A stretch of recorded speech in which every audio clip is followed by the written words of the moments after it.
இன்றைக்கி நம்ம இந்த வீடியோவில் மலையாளத்தில் ரிலீஸ் ஆன ஒரு கிரைம் த்ரில்லர் படத்தை பற்றி தான் பார்க்க போகிறோம். படத்தோட ஸ்டார்டிங்கில் நம்ம ஹீரோவை காமிக்கிறாங்க. நம்ம ஹீரோ பேர் வந்து இந்த படத்தில் ஆனந்த்.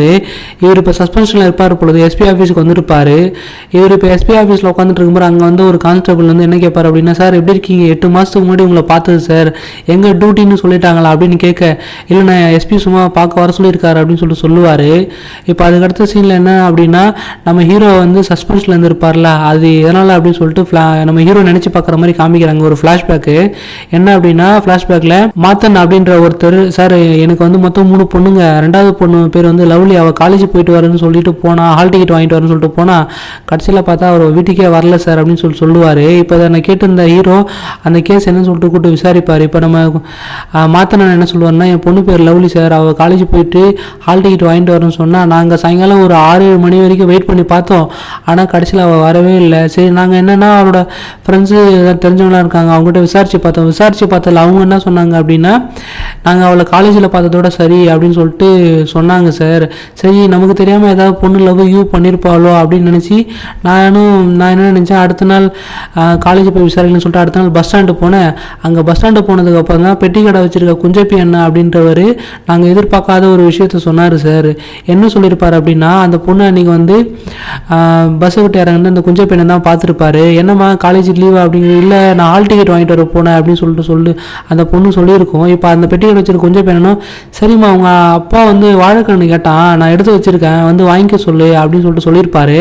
இப்போ இதை வந்து மாற்றினு நம்ம ஹீரோ கிட்ட சொல்கிறாரு. இப்போ நம்ம ஹீரோவும் டேரெக்டாக அந்த பெட்டி கடைக்கிட்ட போய் அந்த குஞ்ச பையன்கிட்ட விசாரிக்கிறாரு. அண்ணா அந்த நேரத்தில் என்ன நடந்தா அப்படின்னு சொல்கிற மாதிரி விசாரிக்கும் போது, சரி இல்லை சார் அந்த பொண்ணு வந்துச்சு, இந்த மாதிரி நான் சொன்ன வாழைக்கண்ணு எடுத்து வச்சுருக்கேன், அவங்க அப்பா வந்து வாங்கிக்க சொல்லு அப்படின்னு சொன்னேன்னு சொல்லுவார். இப்போ அதே நேரத்தில் இந்த இடத்துல 2 காலேஜ் பசங்க இருந்தாங்க சார், அவங்க இங்கே தான் பக்கத்தில் தங்கியிருக்காங்க அப்படின்னு சொல்லுவார். இப்போ நம்ம ஹீரோ அசம்ஷனில் என்ன நினைப்பார், ஒருவேளை இந்த பொண்ணு வந்திருக்கும், இவனுக்கு அந்த பொண்ணை ஃபாலோ பண்ணிட்டு போய் எதாவது கலாட்டா பண்ணி ஒருவேளை இவனுக்கு எதாவது கொலை பண்ணியிருப்பான்னு சொல்லிட்டு விசாரிக்கிறதுக்காக, ஆனால் அந்த பசங்களை எனக்கு அடையாளம் காட்ட முடியுமான்னு சொல்லிட்டு அந்த பசங்க தங்கியிருக்க வீட்டுக்கு போயிட்டு அடையாளம் காமிப்பார். அதில் 4-5 பேர் இருப்பாங்க, அதில் 2 பேர் மட்டும் தான் கலாட்டா பண்ணியிருப்பாங்க. அந்த 2 பேரும் வந்து இந்த குஞ்சப்பி அண்ணா அப்படின்றவர் நம்ம ஹீரோட்ட அடையாளம் காமிப்பார். இப்போ அந்த 2 பேரையும் கூட்டிகிட்டு போயிட்டு போலீஸ் ஸ்டேஷனில் விசாரிப்பாங்க. இப்போ அந்த பசங்க என்ன சொல்லுவாங்க அப்படின்னா, நம்ம ஹீரோ எதிர்பார்த்த மாதிரி கலாட்டா பண்ணியிருப்பாங்க, அதான் அந்த பொண்ணோட கையை பிடிச்சி வீட்டுக்கு அப்படின்னு சொல்லிட்டு கலாட்டா பண்ணியிருப்பானுங்க. இப்போ நம்ம ஹீரோலாம் விசாரிக்கும் போது அந்த காலேஜ் பசங்க 2 பேர் என்ன சொல்லுவாங்க, சார் நாங்கள் அந்த பொண்ணுகிட்ட வந்து கலாட்டா பண்ணோம் சார், உண்மை தான், ஆனால் நாங்கள் வந்து கையை பிடிச்சி இது பண்ணுமே தவிர அதுக்கப்புறம் நாங்கள் கலாட்டா பண்ணிகிட்டே இருக்கும்போது அங்கே ரெகுலராக மீன் விற்கிறவர் அவர் வந்து சைக்கிளில் வந்து பில்லட்ஸ் வந்திருப்பார், அவர் வந்தோடனே நாங்கள் இன்னொரு நாள் பார்த்துலான்னு சொல்லிட்டு விட்டுட்டு போயிட்டோம் சார் அப்படின்னு சொல்லுவானுங்க. ஆனால் இப்போ அங்கேருந்து போலீஸில் நம்பாமல் இதை அவங்களை அடித்து விசாரிப்பாங்க. ஆனால் நம்ம ஹீரோ ஒருவேளை இந்த பசங்க சொல்கிறது உண்மையாக இருக்குமா அப்படின்னு சொல்லிட்டு வெளியே அவங்க அப்பா இருப்பார், அவர்கிட்ட போயிட்டு மாத்திரம் நேற்று உங்கள் வீட்டில் என்ன மீன் குழம்பு அப்படின்னு சொல்லிட்டு கேட்ட உடனே அவர் வஞ்சர மீன் எதாவது சொல்லுவார். இப்போ என்ன அப்படின்னா, இந்த மாத்தன்றவர் இருக்கார்ல, அவரே ஒரு பொண்ணு ஏதாவது பண்ணிட்டு இங்கே வந்து காணான்னு சொல்லிட்டு போலீஸில் கம்ப்ளைண்ட் கொடுப்பாரு அப்படின்னு சொல்லிட்டு நம்ம ஹீரோக்கு வந்து அந்த மாத்தன் அப்படின்றவர் மேலே அவங்க அப்பா மேலே டவுட் வந்துடும், அந்த பொண்ணோட அப்பா மேலேயே. இப்போ அவர் என்ன பண்ணுவார்னா, அவங்க வீட்டு போலீஸ் லேடி போலீஸ் அப்புறம் இவரெல்லாம் போயிட்டு அவங்க பொண்ணோட வீட்டில் விசாரிக்க போவாங்க. அப்போ அந்த இடத்துல லவ்லியோட திங்ஸ் எல்லாம் பார்த்துட்டு அவர் நிறைய கடவுள் பக்தி, அதாவது ஜீசஸோட புக்ஸ் அந்த பைபிள்லாம் இருக்கலாம், அதெல்லாம் நிறைய வச்சிருப்பா போல. அதை பார்த்துட்டு நம்ம ஹீரோ என்ன கேட்குறாருன்னா, லவ்லிக்கு வந்து கடவுள் பக்தி ஜாஸ்தி போல அப்படின்னு கேட்க, ஆமாம் சார் அவ கூட வந்து பெரியவளான அப்புறம் கன்னியாஸ்திரி ஆகிறது இருந்தது, அதாவது சிஸ்டர்ஸ் அந்த இது சர்ச்சில் வந்து தெய்வத்துக்கு இது போவாங்கல்ல, சர்வீஸ் பண்ணுறதுக்காக போவாங்கல்ல, அதனால் சொன்னால் கன்னியாஸ்திரியாக போயிடுன்னு சொல்லிட்டு நான் தான் அலோவ் பண்ணல சார் அப்படின்னு சொல்லிட்டு அவங்க அப்பா சொல்லுவார். இப்போ இந்த பக்கம் அங்கே இருக்கிற ரேலி போலீஸ் என்னன்னா அவங்க அம்மா கிட்ட விசாரிப்பாங்க, அந்த லவ்லியோட அம்மா கிட்ட விசாரிக்கும் போது அவங்க என்ன சொல்லுவாங்கன்னா, எனக்கு பெரிய பொண்ணு வந்து நர்சிங் படிக்க, அதாவது அந்த மாத்திரம் எனக்கு 3 பொண்ணு சொன்னால பக்கத்தில் வந்து பெரிய பொண்ணு இருப்பா, என் பெரிய பொண்ணு வந்து நர்சிங் படிக்கிறதுக்காக பெங்களூர் போயிட்டா, அவள் பெங்களூர் போனதுலேருந்து லவ்லி என் சின்ன பொண்ணு கூட மட்டும்தான் இருப்பா, அவளுக்கு வெளியே போய் பார்க்குற அளவுக்கு ஃப்ரெண்ட்ஸுன்னு யாரும் கிடையாது, எப்பயுமே என் பொண்ணு சின்ன பொண்ணு கூட தான் இருப்பா அப்படின்னு சொல்லிட்டு சொன்ன உடனே இப்போ அவங்களோட சின்ன பொண்ணு, அதாவது 3வது பொண்ணு என்ன சொல்லுது அப்படின்னா, நான் காலேஜ் போயிட்டு, அதாவது அவங்க அக்கா வந்து லவ்லி என்ன சொன்னா அப்படின்னா, காலேஜ் போயிட்டு ஹால் டிக்கெட் வாங்கிட்டு நான் பார்த்துட்டு போயிட்டு ஆசீர்வாதம் வாங்கிட்டு வரேன் அப்படின்னு சொல்லிட்டு தான் போனா அப்படின்னு சொல்லிட்டு சொன்ன உடனே இப்போ நம்ம ஹீரோ என்ன பண்ணுவார் அப்படின்னா, அந்த சின்ன பொண்ணு சொன்னதை கேட்டு அவங்க அப்பாவை கூப்பிட்டு, ஆனால் யாருன்னு அது ஃபாதர் சொன்னேன் சார், அது ஒன்றும் இல்லை சார், பக்கத்தில் வந்து ஒரு ஆசிரமம் இருக்குது, அங்கே முன்னாடி வந்து 8 பேர் இருந்தாங்க, அதாவது மீட்டிங் அந்த மாதிரி நடக்கும், இப்போ வந்து ஃபாதர் தாமஸ் அப்படின்ற ஒருத்தர் தான் இருக்கார் அப்படின்னு சொல்லிட்டு சொன்ன உடனே, சரி வாங்க ஆசிரமம் போய் விசாரிக்கலாம் அப்படின்னு சொல்லிட்டு சொல்லுவார் நம்ம ஹீரோ. அது பக்கத்தில் பக்கத்தில் இருந்த ஒரு சீனியர் என்ன சொல்லுவார்னா, அதாவது நம்ம ஹீரோக்கு வயசில் சீனியர், அவர் என்ன சொல்லுவார், சார் எவனா சார் அங்கே ஏற்கனவே பிரச்சனை நடந்திருக்கு, நம்ம அங்கே போனால் பிரச்சனை ஆகிடும் அப்படின்னு சொன்ன உடனே பிரச்சனை வந்தால் இப்போ கேஸை யார் விசாரிக்கிறது அப்படின்னு சொல்லிட்டு இப்போ நம்ம ஹீரோ வந்து டேரெக்டாக அந்த ஆசிரமத்துக்கு போகலான்னு கிளம்புவார். ஆனால் இப்போ நம்ம மாத்தன் வீட்டில் வந்து நம்ம மாத்தண்ணன் வீட்டில் வந்து நம்ம ஹீரோ விசாரிச்சுட்டு இருந்த அங்கேருந்து ஒரு லோக்கல் ஆள் கேட்டுட்டு போயிட்டு ஏற்கனவே இருக்கிற கம்யூனிட்டி பிரச்சனை போயிட்டுருக்கும் போல் நம்ம ஒரு சில ஊராளர்கள்லாம் கூட்டிகிட்டு வந்து அந்த ஆசிரமத்துக்கு முன்னாடி நம்ம ஹீரோவை போடாமல் தடுப்பாங்க. இப்போ ஹீரோ என்னென்னா, எனக்கு வந்து கேஸ் வந்திருக்கு, நான் இன்வெஸ்டிகேட் பண்ணிவிட்டு போயிடுறேன் அப்படின்னு சொல்லிட்டு சொல்லுவார். ஆனால் அங்கேருந்த ஊராளுங்க வந்து அலோவ் பண்ண மாட்டாங்க. இப்போ என்னென்னா நம்ம ஹீரோ வந்து கோவப்பட்டு ஒருத்தர் அடிச்சுவார். இப்போ அது வந்து பெரிய பிரச்சனை ஆகிடும், கைகலப்பு அளவுக்கு ஆகிடும். இப்போ போலீஸ்க்கும் ஊருக்காரங்க சண்டை. இப்போ அதே சமயம் சண்டை நடந்துகிட்டே இருக்கும்போது நம்ம ஹீரோவோட உயர் அதிகாரி வந்துட்டு ஒரு 4-5 போலீஸ் ஆஃபீஸரை கூப்பிட்டு வந்து அந்த ஊருக்காரங்களாம் அடிச்சு விட்டுருவார். இப்போ அவர் என்ன கேட்பாருன்னா, எதுவாக வந்து நான் என்கிட்ட சொல்லிட்டு வந்துருக்கணும்ல அப்படின்னு சொல்லிட்டு கேட்டவுடனே, நீ மட்டும் இந்த கேஸை கண்டுபிடிச்சி நல்ல பேர் வாங்கிடலான்னு பார்த்தியா அப்படின்னு சொல்லிட்டு கேட்பாரு. அட பாவில எல்லா இடத்துலையும் இருக்கு போல. இப்போ நம்ம ஹீரோ என்ன சொல்லுவார் அப்படின்னா, சார் அப்படிலாம் ஒன்றும் இல்லை சார், நான் விசாரிக்க தான் வந்தேன் அப்படின்னு சொல்லிட்டு சொன்னோன்னே, ஆமாம் விசாரிச்சிருப்பேன், நான் வரலன்னா தெரிஞ்சிருக்கும் அப்படின்னு சொல்லிட்டு சொல்லுவார். இப்போ இவங்க இப்போ இந்த இடத்துல பேசிகிட்டே இருக்கும்போது இன்னொரு போலீஸ் ஆஃபீஸர் வந்துட்டு, சார் அங்கே ஒருத்தரோட பழனிச்ச கிணத்துல, அதாவது பழைய கிணத்துல வந்து பார்த்தீங்கன்னா ஒரு டெட் பாடி கிடச்சிருக்கு அப்படின்னு சொல்லிட்டு சொல்லுவார். இப்போ இந்த பக்கம் அந்த டெட் பாடி கிடச்சிருக்கலாம், அந்த டெட் பாடி போய் செக் பண்ணி பார்த்தாக்கா லவ்லியை தான் யாரோ கொலை பண்ணி சாகடிச்சு அந்த சாக்பையில் போட்டிருப்பாங்க. சாக்பையில் எப்படி இருக்கும் அப்படின்னா, அந்த டெட் பாடி மேலே ஏதோ லுங்கியை வச்சு சுற்றி அதுக்கப்புறம் தான் சாக்பையில் போட்டிருப்பாங்க. இப்போ என்ன பண்ணுவாங்க அப்படின்னா, நம்ம உயரதிகாரி இருக்கார்ல, அந்த பசங்களை தான் போட்டு அடி நினச்சி சொல்லுங்கடா, நீங்கள் தானே அந்த பொண்ணை கொலை பண்ணீங்க அப்படின்னு சொல்லிட்டு விசாரிச்சுட்டு இருப்பாரு. ஆனால் அந்த ஹீரோ வந்து என்ன சொல்லுவாருன்னா, சார் விசாரிச்சு பார்த்து அந்த மீன்காரரும் அந்த பசங்க சொன்னதாக சொல்கிறாரு, இந்த பசங்களுக்கு அந்த கொலைக்கு எந்த சம்மந்தமும் இல்லை சார், அப்படி தான் எனக்கு தோணுது அப்படின்னு நம்ம ஹீரோ சொல்ல, அந்த உயரதிகாரி என்ன சொல்லுவார் அப்படின்னா, அந்த மீன்காரன் போனதுக்கப்புறம் கூட இந்த பசங்க அந்த பொண்ணை வலுக்கட்டாயமாக தூக்கிட்டு போய் கொலை பண்ணியிருக்கலாமே அப்படின்னு சொல்லுவார். அப்புறம் இந்த கேஸை வந்து பார்த்தோன்னா என்னையும் டிஓஎஸ்பி தான் விசாரிக்க போட்டிருக்காங்க, நீ தேவையில்லாமல் இதில் தலையிடாத போ அப்படின்னு சொன்ன உடனே நம்ம ஹீரோ வந்து அங்கேருந்து போகிறாரு. இப்போ நம்ம ஹீரோ அந்த கேஸ், அந்த லவ்லி கேஸை வந்து விடாமல் ஏதோ லீட்ஸ் தேடி போகிற மாதிரி நம்ம காமிக்கிறாங்க. இப்போ இந்த பக்கம் உயரதிகாரி சொன்ன டிஓஎஸ்பி வந்து நம்ம உயரதிகாரி கிட்ட என்ன கண்டுபிடிச்ச அப்படின்னு கேட்பாரு. இப்போ உயரதிகாரி என்ன சொல்லுவார் அப்படின்னா, அந்த பசங்க இந்த கொலையை பண்ணிக்க 50-50 சான்ஸ் இருக்குது சார் அப்படின்னு சொல்ல, அந்த டிஓஎஸ்பி என்ன சொல்கிறாரு அப்படின்னா, பசங்களில் ஒருத்தனோட பெரியப்பா எனக்கு ரொம்ப ஃப்ரெண்டு, இன்னொரு பையன் நல்லா பணக்கார வீட்டு பையன், அவன் வீட்டுக்கு ஒரே பையன், வேறு யாராவது பிடிச்சி உள்ளே போட்டு கேஸை க்ளோஸ் பண்ணு அப்படின்னு அவர் சொல்கிறாரு. அது மட்டும் இல்லாமல் இந்த கேஸால் அந்த எஸ்ஐ ஆனந்த் இருக்கான்ல, அவனுக்கு வந்து நல்ல பேர், நீ நானும் கிறிஸ்டின்றதால அவன் அந்த வீட்டுக்கு போயிட்டு ஆசிரமத்தில் அந்த ஆசிரமம் போய் காட்டா பண்ணால, அது மேலிடத்துக்கு போய் பெரிய பிரச்சனை ஆகிடுச்சு. அது மட்டும் இல்லாமல் செத்து பொண்ணோட காரியம் முடியறதுக்குள்ளே யாரையாவது பிடிச்சி உள்ளே தூக்கி போட அப்படின்னு அந்த டிஓஎஸ்பி சொல்லுவார். இப்போ நம்ம ஹீரோ வந்து செத்து போனோட அந்த டிஓஎஸ்பி கிட்ட அந்த ஆசிரமத்தை விசாரிச்சா தெரியும் சார் அப்படின்னு சொல்லுவார். ஆனால் அந்த டிஓஎஸ்பியோ ஏற்கனவே இந்த ஆனந்த நம்ம ஹீரோ பிடிக்காதால என்ன சொல்லுவார் அப்படின்னா, உங்கள் அப்பா போலீஸ் தானே, நீயும் உங்கள் அப்பாவும் வீட்டில் உட்காந்து டிஸ்கஸ் பண்ணுங்களேன் அப்படின்னு சொல்லிட்டு போயிடுவார். இப்போ இந்த பக்கம் இந்த டிஓஎஸ்பி என்ன சொல்லுவார் அப்படின்னா, அந்த செத்து போன பொண்ணோட வீட்டில் இருந்து அந்த பொண்ணோட ஒரு துணியை வாங்கிட்டு வர சொல்லி மோப்பனாயை வச்சு கண்டுபிடிக்கலாம்னு சொல்லிட்டு ட்ரை பண்ணுவார். இப்போ அந்த மோப்பனாயை வந்து அங்கே வந்து கரெக்டாக நம்ம ஹீரோ சொன்ன மாதிரி அந்த ஆசிரமத்துக்கிட்ட தான் போய் நிற்கும். இப்போ அங்கேருந்து அந்த மோப்பனாயை நம்ம பக்கத்தில் வந்து ஒரு இது முன்னாடி சாராயம் வித்திருப்பார் போல, அவர் தெரிஞ்சு நல்லவனாக வாழ்வார், சாராயம் வைக்கிற சகாதேவன் அப்படின்றவரோட வீட்டுக்கிட்ட போகும். ஏன்னா அந்த லவ்லியோட டெட் பாடி மேலே அந்த சாராயக்காரர் வீட்டு, அதாவது இப்போ நான் உங்களுக்கு படத்தில் சொல்கிறேன், அந்த சாராயக்காரரோட ஒரு லுங்கியை தான் வந்து பார்த்தீங்கன்னா அந்த லவ்லியோட டெட் பாடியில் வந்துருக்கும். அது நாய்க்கு தெரிஞ்சிருக்கும், அந்த மோப்ப நாய்க்கு. அதனால தான் அவங்க வீட்டில் போய் அவங்க வீட்டாண்ட போயிருக்கோம். இப்போ அங்கேருந்து கொஞ்சம் முன்னாடி போய் வேறு ஒரு இடத்துல போய் மோப்ப நாய் நிற்கும். இப்போ அங்கே போய் பார்த்தா ஒன்றுமே இருக்காது. ஆனால் நம்ம ஹீரோ என்ன சொல்லுவாங்க, சார் இந்த மார்க்கை பாருங்கள் சார், அந்த சைட்லேருந்து இந்த சைடில் டெட் பாடியை இழுத்துட்டு போனதுக்கு அடையாளம் இருக்குது அப்படின்னு சொல்லிட்டு நம்ம ஹீரோ வந்து டிஓஎஸ்பிகிட்ட சொல்ல, டிஓஎஸ்பி என்ன சொல்லுவார் அப்படின்னா, நம்ம ஹீரோவை பார்த்து போய் பிரியாணி வாங்கிட்டா போ அப்படின்னு சொல்லிட்டு சொல்லுவார். இப்போ அந்த டிஓஎஸ்பி என்ன சொல்லுவார் நம்ம ஹீரோ கிட்ட, லவ்லி மாத்தன் இறந்த அன்னைக்கு அந்த ஆசிரமத்தில், அதாவது இப்போ ஸ்டேஷனில் இருக்கிற மாதிரி காமிப்பாங்க. என்ன சொல்லுவார் அப்படின்னா, அந்த லவ்லி மாதன் வந்து செத்து போனதாக சொல்கிற அன்னைக்கு காலையில் 11 மணிலேருந்து நைட்டு 10 மணி வரைக்கும் அவர் மீட்டிங் அட்டன் பண்ணதுக்காக ஒரு ப்ரூஃப் இதில் இருக்குது அப்படின்னு ஒரு ரிஜிஸ்டர் எடுத்து நம்ம ஹீரோட்ட டிஓஎஸ்பி தூக்கி போடுறாரு. அதாவது அந்த ஃபாதர் வந்து அன்னைக்கு வேறு ஏதோ ஒரு மீட்டிங்காக ஒருக்கா அட்டன் பண்ண போயிருப்பார். அது மட்டும் இல்லாமல் அந்த பொண்ணு வீட்டுக்கு ரெகுலராக போகிற பால்காரன் மீன்காரன் எல்லாரையும் இங்கே சீக்கிரம் ஆஜர்படுத்து, எவ்வளோ சீக்கிரம் முடியுமோ அவ்வளோ சீக்கிரம் ஆஜர்படுத்து அப்படின்னு சொல்லிட்டு சொல்லுவார். சொல்லுவார். இப்போ அந்த மீன் விற்கிறவர் அதுக்கப்புறம் வந்து பார்த்தீங்கன்னா 2-3 பேரை கூப்பிட்டு வந்து நம்ம ஹீரோ நிற்பார். லவ்லியோட டெட் பாடி மேலே இருந்த இந்த லுங்கியை காமிச்சு இந்த மாதிரி துணியை எங்கேயாச்சும் பார்த்துருக்கீங்களா அப்படின்னு கேட்க, அந்த மீன்கார் சார் இந்த துணியை நான் வந்து சாராய கடைக்கார் சகாதேவன் வீட்டில் பார்த்த மாதிரி இருக்குது சார் அப்படின்னு சொல்ல, போலீஸ் என்ன பண்ணுறாங்க அப்படின்னா சாராய கடைக்காரர் அந்த சகாதேவன் இருக்கார்ல அவர் வீட்டில் போயிட்டு இந்த மாதிரி வந்துட்டு ஒரு லுங்கி இருக்கா அதை எத்தனை பார்க்கலாம் அப்படின்னு சொல்லிட்டு, சார் இல்லை சார் அது என்கிட்ட இருந்துச்சு இப்போ இல்லை சார் அப்படின்னு சொன்னோன்னே அவ்வளோதான், போலீஸ்க்கு ஒரு லீடு கிடைக்கக்கூடாதுல என்ன பண்ணுவாங்க, தூக்கிட்டு போய் இவன் தான் கொலை பண்ணியிருப்பான்னு சொல்லிட்டு போட்டு அடின்னு அடிப்பாங்க. அதாவது போலீஸ் ஸ்டேஷனை வச்சு அந்த பொண்ணை நீ தானே கொலை பண்ண அப்படின்னு சொல்லிட்டு அடிப்பாங்க. சார் இல்லை சார் நான் முன்னாடி சாராய வித்துட்டு இருந்தேன் அந்த மாதிரிலாம் இருந்தால் பண்ணுறதில்ல சார், நான் தெரிஞ்சு நல்லாவனா வாழ்றேன் சார் அப்படின்னு சொன்னால் கூட நம்ப மாட்டாங்க. இப்போ அதே சமயம் இந்த இறந்து போன லவ்லி இருக்கால அவளுக்கு வந்து பார்த்தீங்கன்னா அவங்க வீட்டில் இறுதி சடங்கு நடக்கும். இப்போ அன்றைக்கி நைட்டு வந்து பார்த்தீங்கன்னா அந்த லவ்லியோட அப்பா வந்து ஒருத்தர் வந்து இன்ட்ரோ பண்ணுவார். சார் இவர் பேர் வந்து சிராஜ் சார், இவர் வந்து கோட்டயத்தில் வந்து டிரைவராக இருக்கார் அப்படின்னுவார். இப்போ அந்த சிராஜ் என்ன சொல்லுவாருன்னா, சார் இறந்து போனதாக சொல்கிற லவ்லியை வந்து நான் அன்றைக்கி பார்த்தேன், அன்றைக்கி இறந்து போனேன்னு சொல்கிறாங்களா, அன்றைக்கி நான் வந்து டியூட்டி கிளம்பிட்டு இருந்தேன் சார், எனக்கு வந்து கொஞ்சம் லேட்டாக நான் வேகமாக கிளம்பிட்டு இருந்தேன், அன்றைக்கி வந்து ஜூலி வந்து அந்த லவ்லி வந்து ஆசிரமத்தில் போகும்போது நான் பார்த்தேன்னு சொல்லுவார்.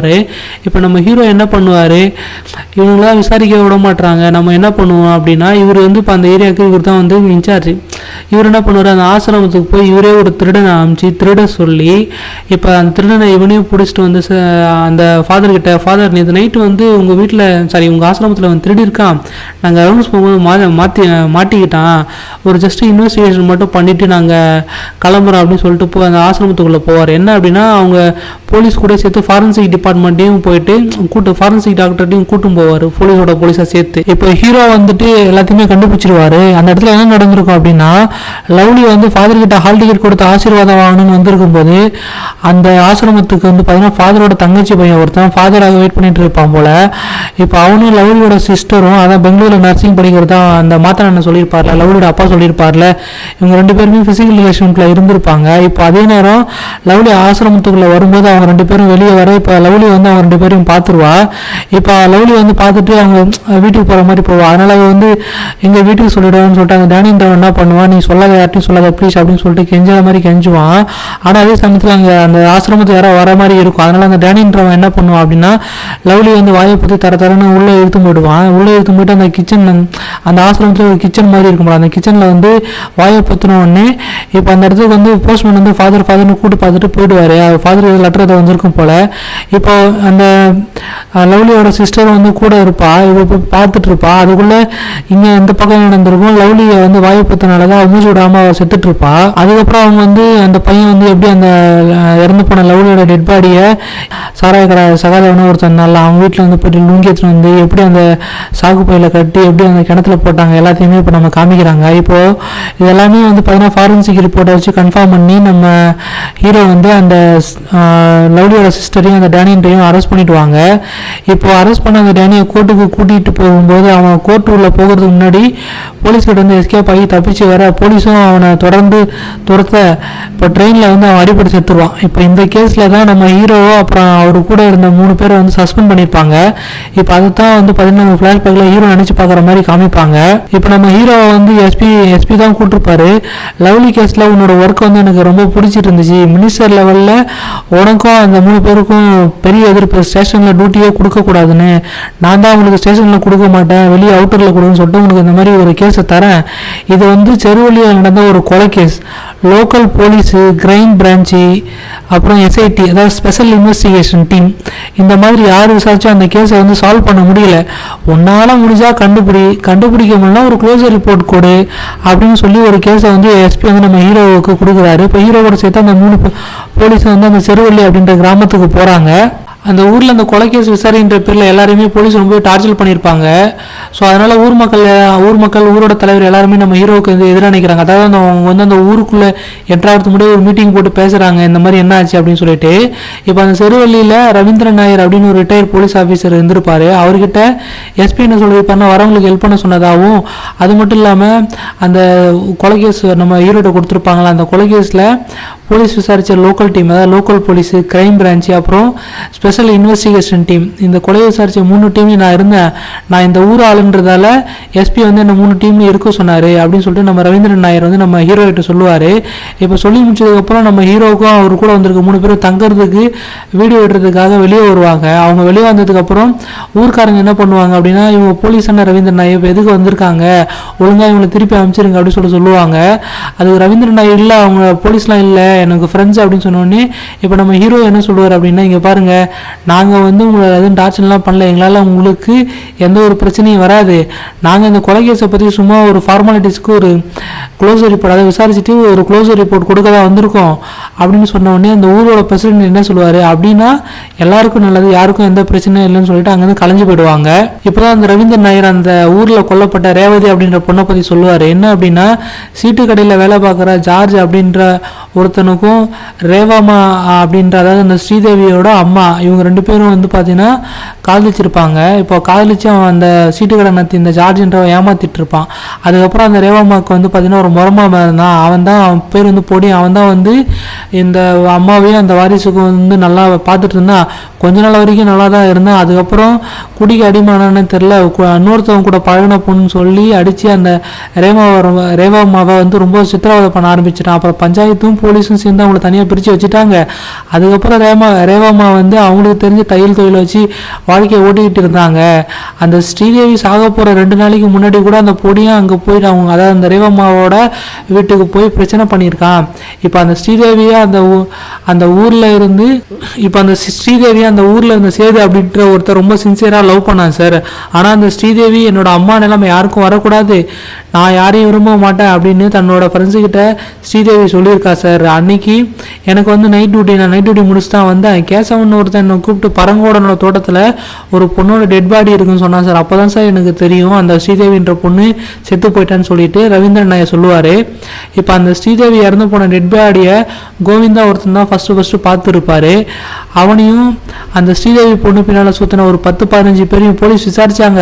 ஆனால் அந்த பொண்ணோட போஸ்ட்மார்ட்டம் பண்ண ரிப்போர்ட் வந்துருச்சு. அதில் அந்த பொண்ணு 3 மாதம் கர்ப்பமாக இருந்தது தெரிய வந்தது சார்.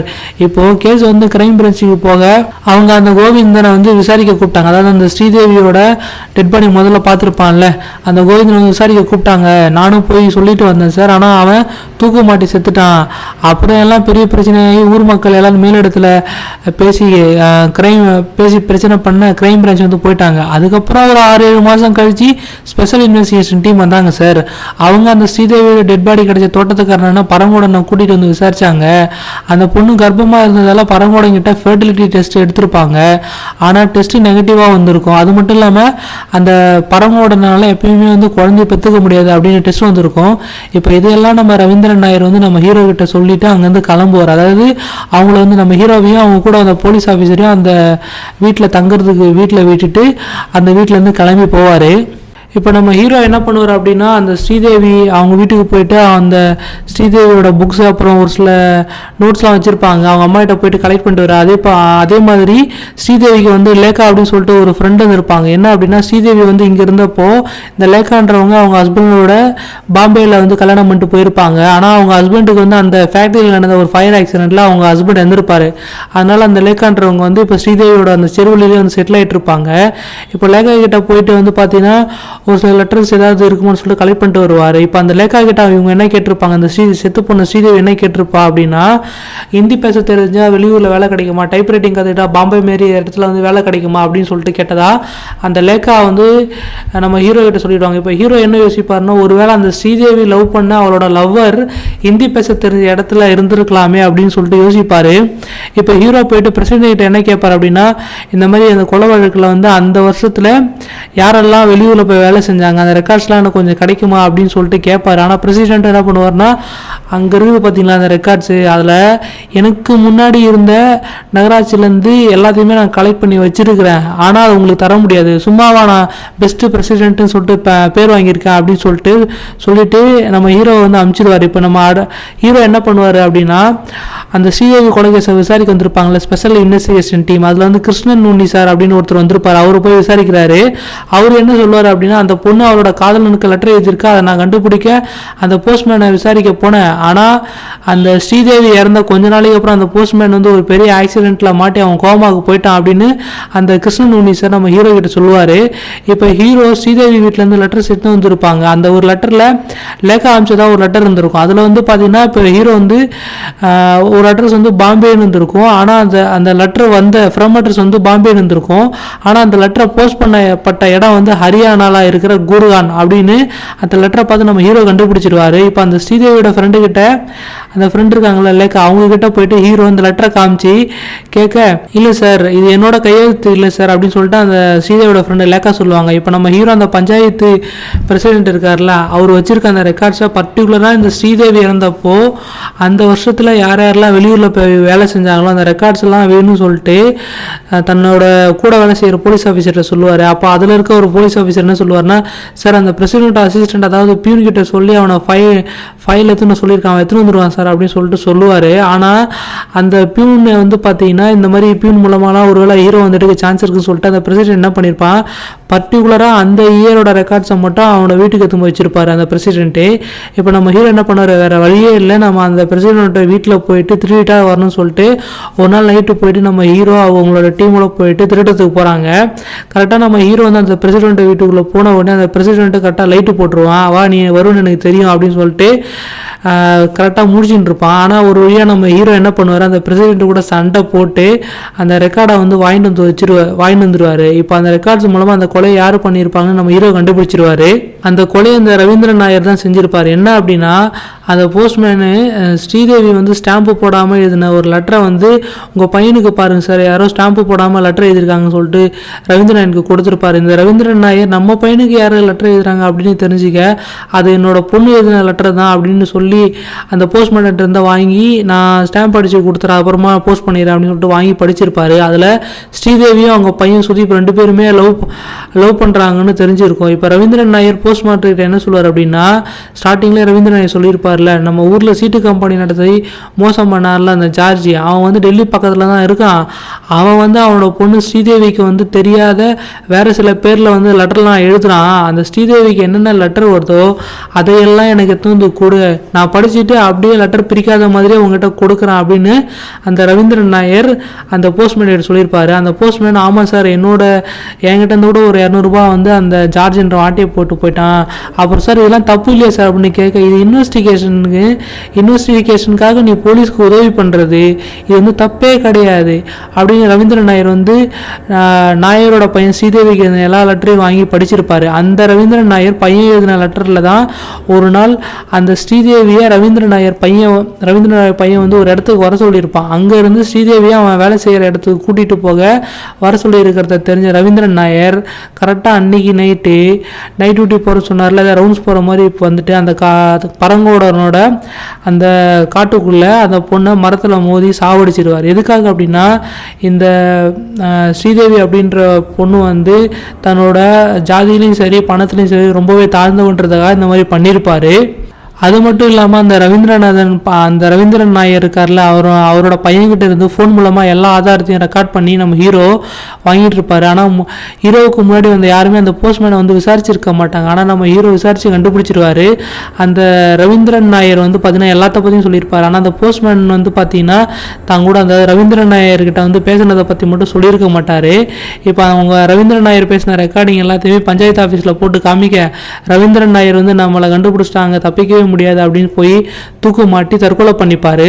அது மட்டும் இல்லாமல் அன்னைக்கு நம்ம ஹீரோ வந்து பிரசிடென்ட்டோட வீட்டில் போயிட்டு அந்த ரெக்கார்ட்ஸ்லாம் எடுக்க போனப்போ நம்ம இந்த ரவீந்திரன் நாயர் தான் ஹீரோ வந்து உங்கள் வீட்டுக்கு நீங்கள் ரெக்கார்ட்ஸ் எடுக்க வந்தாலும் வருவான், ஜாக்கிரதையாக இருந்துக்கோ, அது மட்டும் இல்லாமல் வந்தானா அவங்க கூட இருக்கிற அந்த போலீஸ்காரங்களையும் ஊரை விட்டு அனுப்பி விடுங்க அப்படின்னு சொல்லி இந்த பிரசிடென்ட் இந்த ரவீந்திரன் நாயர் தான் சொல்லியிருப்பாரு.